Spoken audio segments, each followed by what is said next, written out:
This is going to be a tough video to make. Anyways, welcome back to the channel, everyone. My name is Filip Latocha, and today we're going to be talking about my Chicago Marathon 2021 recap.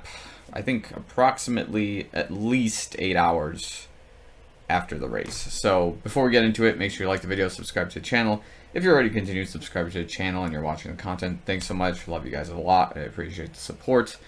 Without further ado, let's talk about it. So I'll post my times here. So as you can guess, probably by following me either on Strava or Instagram, I've already posted that I have finished the marathon in 3:27, and that's not what I was aiming for at all. So I'll give you guys the big breakdown. There's always a plan A, plan B, and plan C, of course.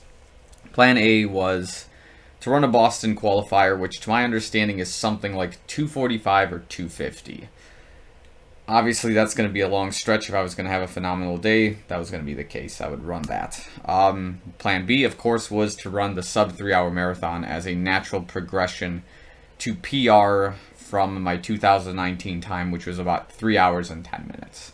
And then plan C was to basically finish within the 3-hour 10 mark and my second fastest marathon time, which was a 3 hours and 26 and some change. So as you can see, I failed all three of my possible outcomes, and I ended up running my third fastest marathon of all time, which is a disappointment for me. For others, they may think, hey, look, you finished the race and you still ran like sub 3.5 hours, but like, I know I'm a little bit better than that. But anyways, let's break that, break this whole thing down and discuss how 1,000 cuts essentially killed me, or is it death? I think it's death by 1,000 cuts. Is that right? That's what it is. So, of course, no celebratory beers today. Instead, I'm drinking soda out of a cup that says, "Save water, drink beer." So let's talk about some of the things that went wrong during the pre-race that pretty much, little things that kind of ended up messing everything up. First thing that I definitely made a mistake on was leaving my anti-chafe in my gym locker, which that's not the place you want it during a marathon, right? It's usually always in my backpack, and the one day I use it, I leave it there. So I did have an emergency plan for like the chafing of the thighs, in terms of getting that all sorted out, but I definitely forgot in the morning to at least put band-aids on, my nipples, just to make sure, that those wouldn't chafe, regardless of whether I was going to use anti-chafe or not. But yeah, I completely forgot to do that, and I noticed that I had forgotten like 10 minutes before we were starting, and I was thinking, okay, this top that I'm wearing is kind of light. It probably shouldn't chafe me whatsoever, and truth be told, it did, and it made things a little bit uncomfortable, but I'll get there as we get along. So, first thing to discuss. Let's discuss, we'll just break down some of the miles in terms of stretches. There wasn't like one particular mile that like we need to talk about, but actually there might be, but we'll talk about it in segments. So that was one of the first things that went wrong the morning of. A good thing that happened was that I got like 5.5 hours of sleep before a race, which like always never happens, basically.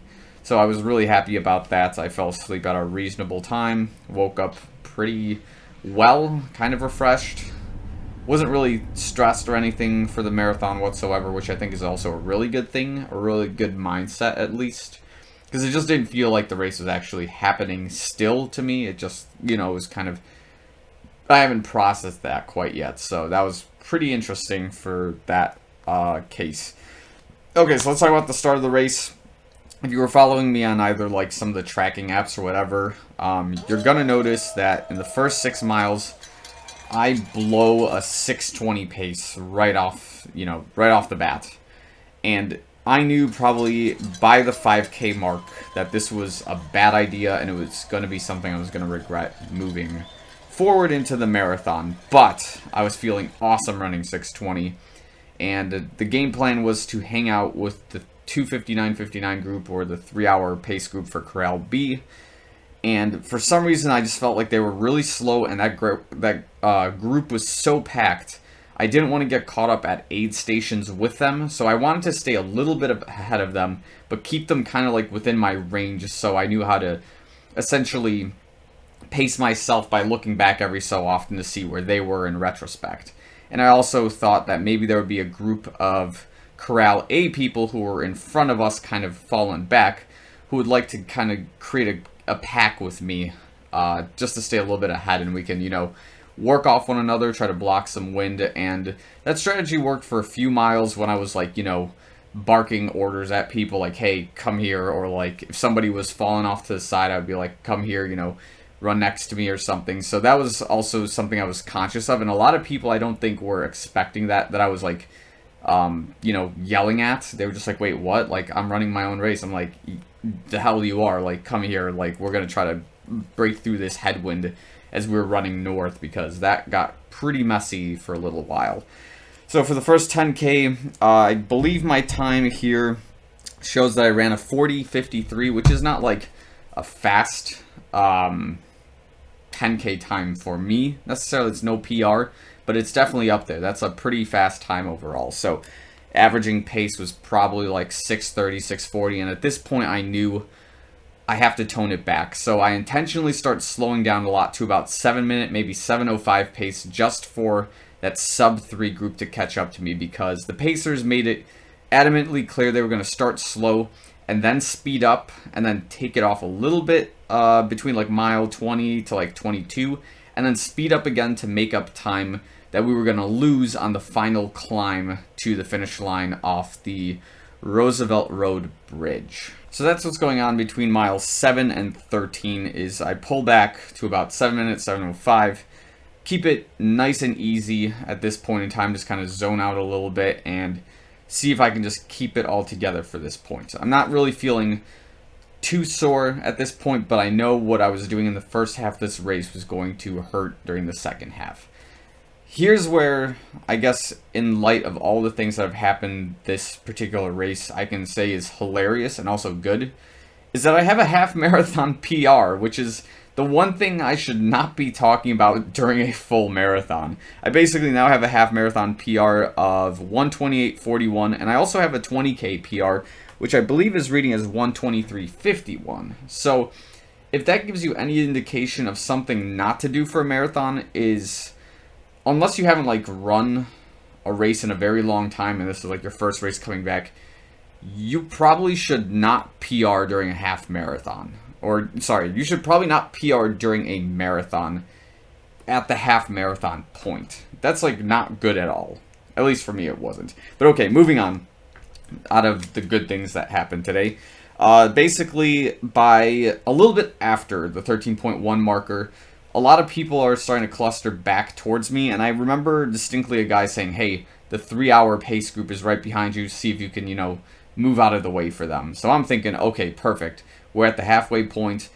They're here. I'm going to try to, tuck myself in with them and just kind of work through it. So, truth be told, I see them, I catch up, like, they catch up to me, and I kind of move a little bit to the side and kind of tuck in behind them in a way to, just hold on for dear life with them as long as possible. But at this point, the pace they're pushing it's the faster segment of the 2:59:59 finish.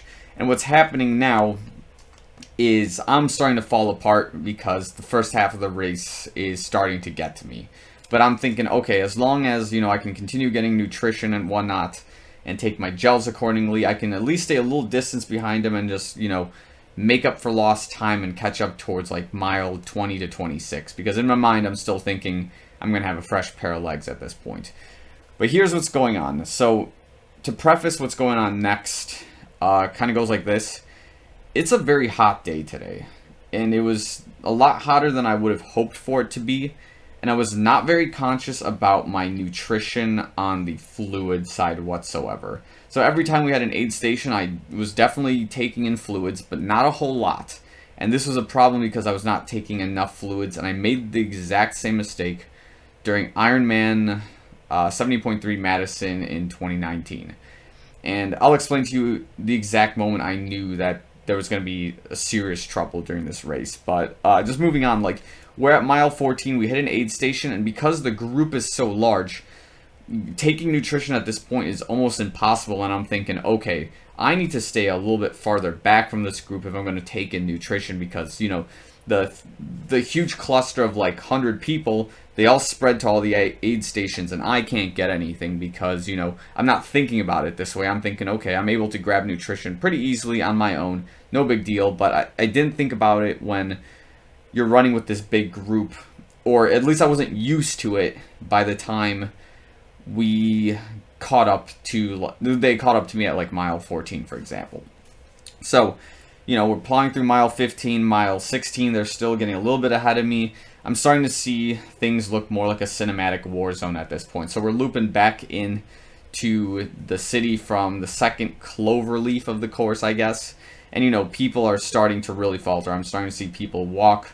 I'm starting to see people laying on the ground because, you know, they're falling apart. It's not looking good at this point in time, and this is kind of not what I expected during this race, but at the same time, given the conditions, I should have expected this coming. And, you know, it was, the best way to put it is extremely demoralizing to see people falling apart at mile 15 and mile 16, because I don't remember this being that bad in 2019, because in 2019 it was like 41 degrees, it was cold, it was awesome, it was like one of the best marathon conditions I could have asked for.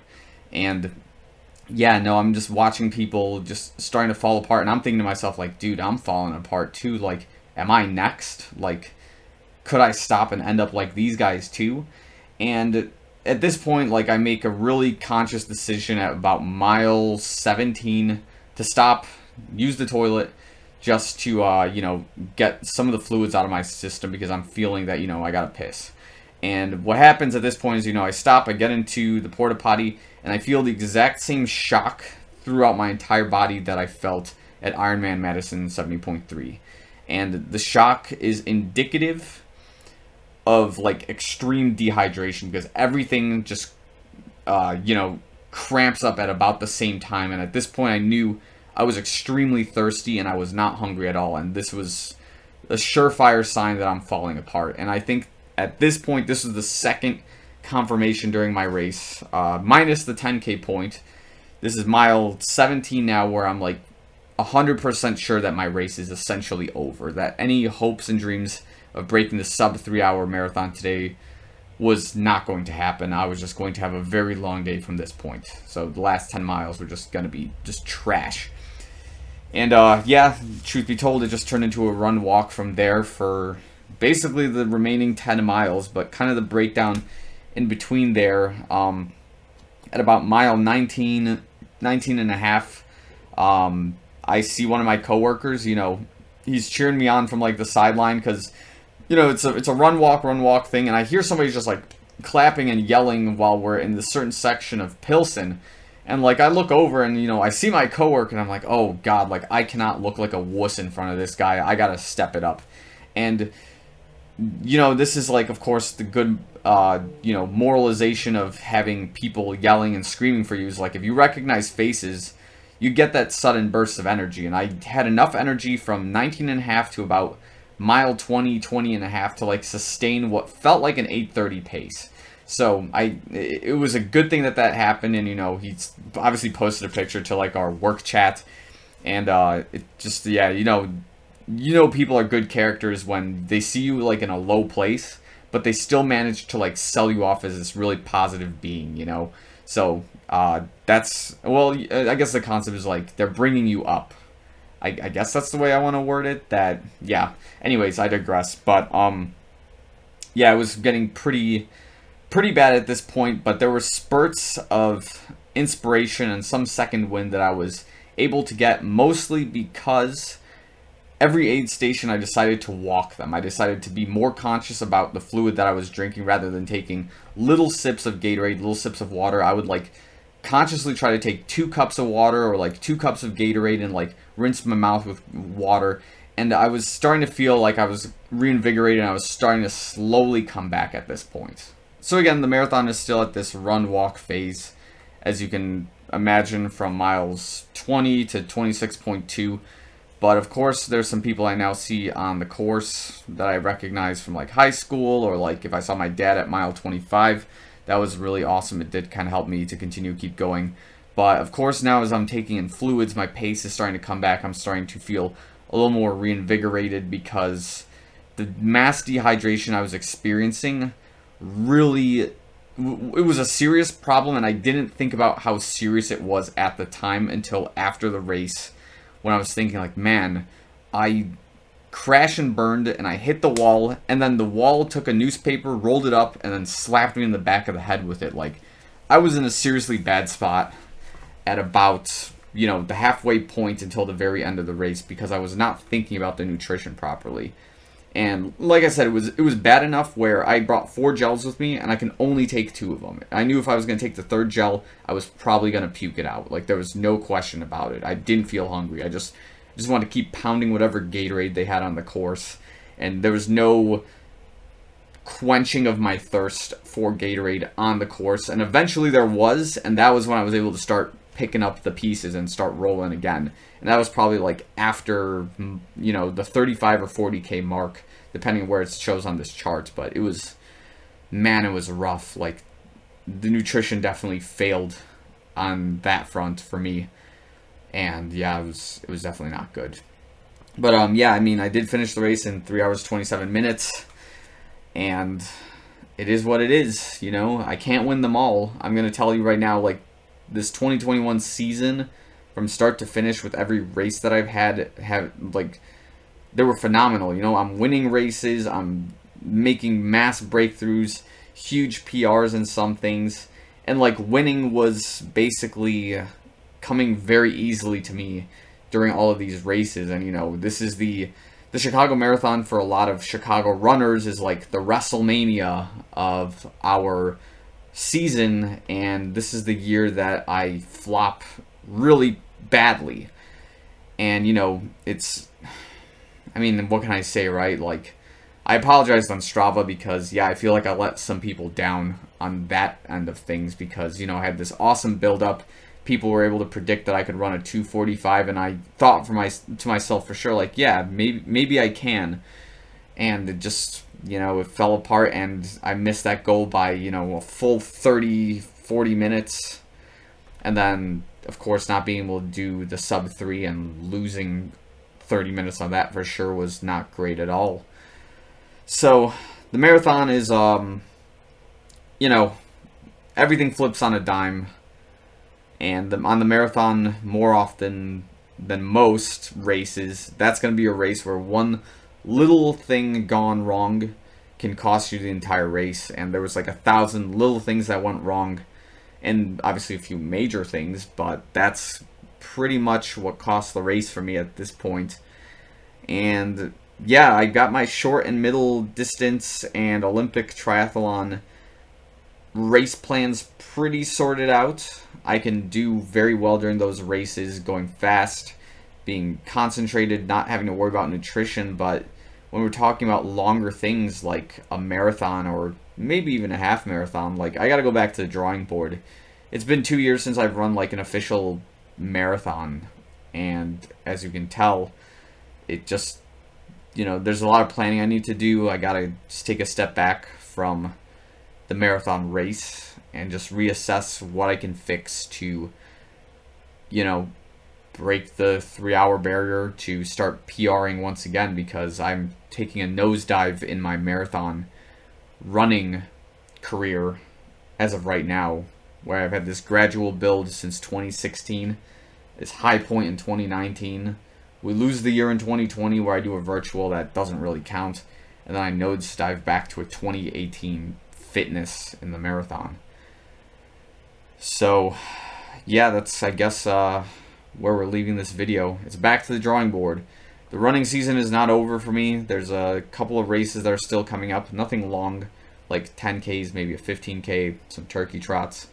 But, you know, it's back to training for Chicago Marathon 2022 if I get accepted, and a lot of other cool things in 2022. But it is what it is, you know. It was pretty much an off day on the biggest race of the season for me, and it is what it is. So I just wanted to share all of that. If you got to the end of the video, you know, don't make the same mistakes I made. Anything from an advice standpoint that's a positive, you should probably take with a grain of salt until I can become a Boston qualifier. But definitely the do nots, you should probably take those, seriously, because dehydration, you will feel that during a marathon. It's not a good feeling. You can't bounce back from it instantly. You need to take a lot of fluids, or your race is basically over. Anti-chafe wherever you can on your body that chafes. Run slow in the first half, and then pick it up in the third. The final third of your race, not the second half, because that's kind of extreme. And just be patient. Don't be like me. Don't run a 6:20 out of the gate and think to yourself, I can do this, when you can't. So that's it for now. Thanks so much for watching, guys. We'll see what happens next on this channel, but for now, it's a good time to rest. I'm exhausted. It's been a long day. I've taken multiple naps, and I'm still just tired for the most part. So that's it for now. Thanks again for watching. I'll see you guys real soon.